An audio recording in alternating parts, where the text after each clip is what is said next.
U.S. you have established. You led the system for 70 years. And China has benefited, actually, from the system. So we're not going to overthrow the water with the baby. We're not going to do that. So we'll be working within the system. We want to work with you. Right. But there's a lack of a strategic trust that we all there understand. There is lack of trust. That's the key. That is the most difficult part. To convince each other we're not enemies. We do not want war, because both sides, neither side wants a war. What can be the solutions to increase this strategic trust with the upcoming visit of President Xi to the United States? President Xi's visit will be a major opportunity for both sides to reassure each other of its strategic intentions. They will be working together, not against each other. We'll be safeguarding the same system. Right. We try to improve it. And we're working toward the 21st century. This is number one. Secondly, we need to address, to show to both countries, and also to show to the world, that we can work together. And if we work together, we will have enjoy more benefits than otherwise. So the number one issue, China and the United States has to find an answer, or has to answer now, is war or peace. I put it very bluntly. You cannot avoid it. Whether we're going to coexist peacefully, we will compete peacefully, we will work within the same system with some reforms. China said, yes, we'll be working in the same system. We are not going to overthrow the system. But we are lack of example as to what exactly can we work together and achieve. Non-proliferation regime. At the beginning, I was the chief negotiator for China in this negotiation, so I know China-U.S. working very closely, very closely. The current success, of course, that success has to be endorsed by the U.S. Congress. President Obama has uphill battle to fight. But overall, China-U.S. work together to make it happen, together with other countries. Climate change. You remember at the end of last year, when APEC was having a summit in Beijing, the informal meetings of leaders, what they call it, China and the U.S. issued, all of a sudden, out of the blue, issued a statement on climate change. And both sides voluntarily committed certain measures to reduce emission, to reduce energy intensity of the GDPs. I think that will pave the way for the success of the Paris Climate Change Conference by the end of the year. And therefore, this would add to the strategic trust the two countries would have? And you have to build step by step. To build strategic trust, first of all, you need to control and manage possible conflicts. Right. So that frictions, conflicts will not become military confrontation. That is very important. You need to reassure each other. We have a mechanism. We can work together to minimize the risks. We can manage any crisis. China-U.S. relations have evolved from tense standoffs to a common ground for developing what President Xi calls a new kind of great power relationship. U.S. President Richard Nixon's 8-day visit to China in 1972 ended 23 years of estrangement between the two countries. It ultimately led to a joint communique signed by both countries in 1978, where the U.S. agreed to grant Beijing full diplomatic recognition and recognize the One China policy. The following year, then Chinese leader Deng Xiaoping, who was a pioneer of China's opening up and reform, visited the U.S. It was the first such visit by a Chinese leader since the founding of the People's Republic of China. 1982 saw the signing of a final communique, reaffirming the desire of both sides to further strengthen economic, cultural, educational, scientific, and technological ties. In 1997, then Chinese President Jiang Zemin made his own state visit to the United States. This produced a joint pledge to develop a constructive strategic partnership in the 21st century. In 2011, Hu Jintao's tenure as Chinese president saw a U.S.-China joint statement, calling on both countries to shoulder more responsibility in strengthening bilateral relations. And in 2013, U.S. President Obama hosted current Chinese President Xi Jinping for an informal summit at the Sunnylands estate in California to set the tone for a new kind of relationship between the major economies. 1 year later, Obama attended the APEC leaders meeting in Beijing and once again met with President Xi. You and Jeffrey Bader at the time were the chief negotiators for the communique before President Obama's ever first visit to China. And that was a very tough negotiation, lasted for weeks at different locations. How eventually did you guys reach that specific lines of a few adjectives to describe these relations for now? Will that be sustainable from your observation? Jeffrey Beta and I were charged with the task of drafting the joint communique, the fifth bilateral document between our two countries. U.S. in the past had followed this bland line, what they call strategic ambiguity, saying neither friend nor foe. But neither friend nor foe, you fall into a hole.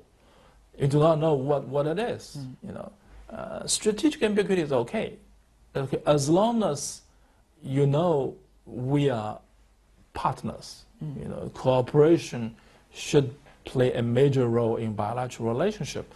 So we were, in the end, we were focused on the issue of whether China and the United States are partners.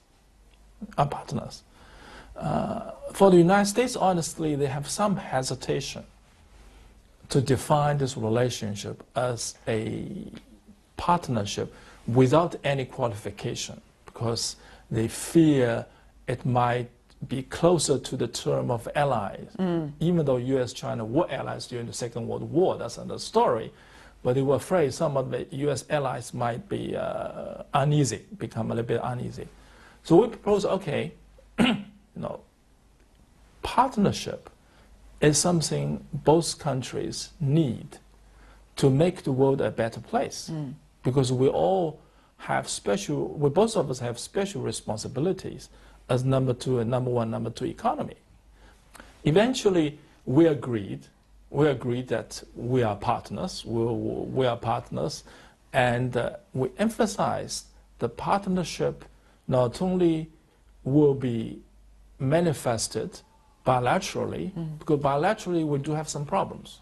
You know, we need to manage and control, but it's more to be demonstrated in our cooperation in global governance. If G20 was challenged by the fact that the economies of emerging countries are experiencing some kinds of bumps, then this U.S.-China relations is probably experiencing an even bigger challenge, some would suggest. There have been a lot of changes since 2009, the end of it, to now. For example, the tensions and territorial disputes in the South China Sea, China's relations with some of U.S. allies in the region, and also Japan's recent political actions, and as well as the U.S. reemergence in China, the evolution of this policy and its impact in Asia. Having said all of this, how will this relation now between U.S. and China impact on the global governance? When it is not clear, when there are conflicts, are we all totally confused as to where our world is going, Minister He? That is a question, I think, is being answered by both countries. As President Xi is going to pay a state visit to the United States, both countries are busy preparing for this visit. And the idea, of course, is how can we concretize the new type of relationship between major powers, between China and the United States. What is new? What is new? The newest comes from the fact that China and the U.S. now become number one, number two in the world today. Basically, be it politically, economically, and otherwise, two major powers. U.S. is still the standing superpower, but China is catching up. So you have, in addition to bilateral relationship, you have this inherent contradiction, I would say, inherent conflict between the incumbent power and the rising power. That's just a reality. That's the reality. If history is any lesson, Chinese President Xi Jinping is going to the United States at a very important time. On the one hand, China-U.S. need to further strengthen their strategic trust. On the other hand, you also have the upcoming election inside the United States. We all understand that's such a political game and drama. But eventually, there's going to be a change of office, and people wonder whether things committed now will still be relevant in the future after the change of government. We hope so. We hope so. We all know U.S. election is quite fickle. Yes, indeed. Quite fickle. And whatever is being said by candidates usually more or less for campaign purposes. When they are actually in office, they have to take into account the interests of the United States, right, of China, because the conclusions in the last 30-odd years of China-U.S. diplomatic relations, one conclusion we can draw, at least from both sides, is if we work together, we will win. At least we need to work in parallel. If not together, we will win. The world will be a better place. Global governance will work. If we're working against each other, there will be no global governance to talk about. During his visit to the United States, Chinese President Xi Jinping will speak on the occasion of the United Nations' 70th anniversary. This will be his first speech at the UN and will underline China's status as a charter member and an important player on the global arena. But China's role on the international stage not only includes the UN, but also some other mechanisms, such as the G20 and regional institutions. China's economic clout is now too great to be ignored, and it's expected that its roles in the international arena will continue to expand. However, the question remains, how should China position itself in global affairs? China's identity internationally will be a developing country, part of the developing world. Politically, no doubt about it, because what we believe is the beliefs upheld by developing countries. We want democratization of the international relations. We want the UN system to work. We do not believe in rich men's clubs, etc., etc. So we are all for better global governance, being part of developing world.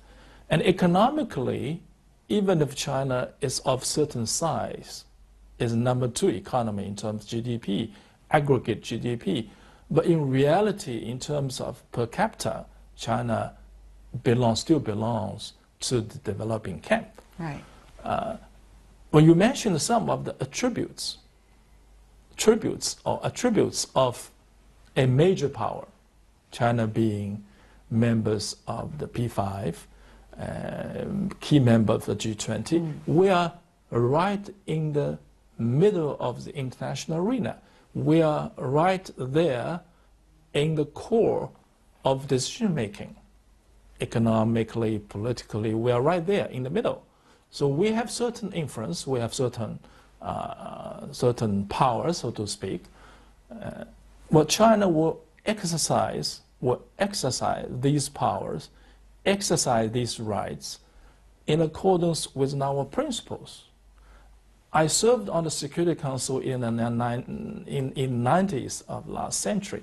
We used to say at that time, I think we're still saying now, our vote, our veto power on the Security Council belonging to the developing world.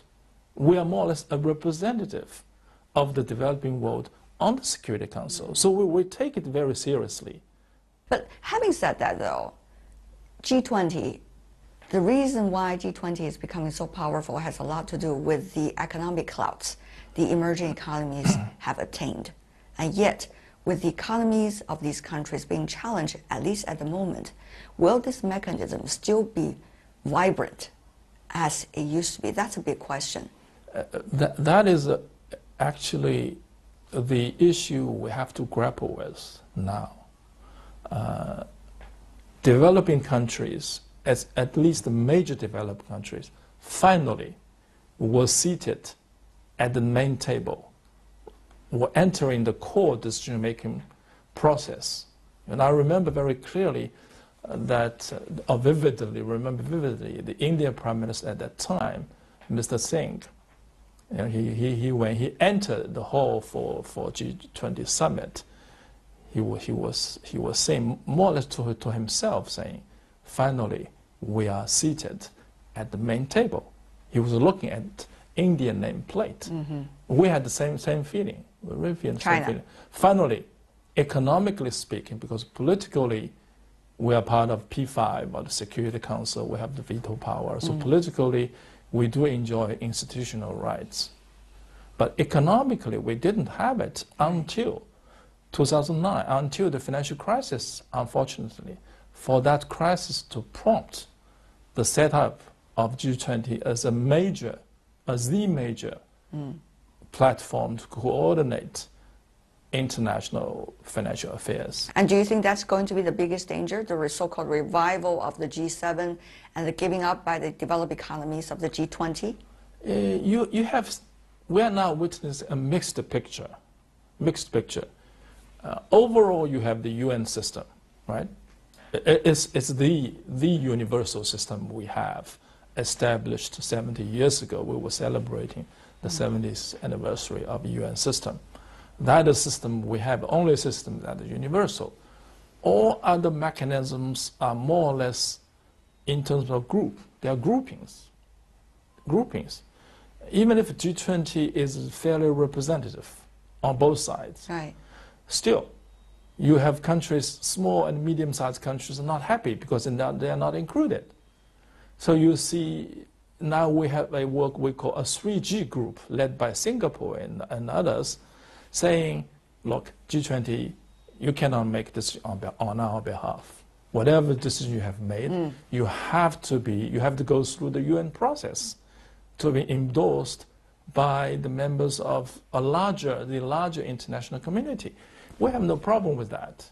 And we believe countries, big or small, are equal members of the international community. We have equal rights. But G20 does have a role to play. In addition, you have seen now G7 is still very active. It's still very active. And you have BRICS. BRICS is a new group formed by some of the major developing countries or emerging markets. And you have other regional groups too. So this is, now we are in a more or less a very complicated and a mixed situation to see which one will come out more permanently to be the major platform.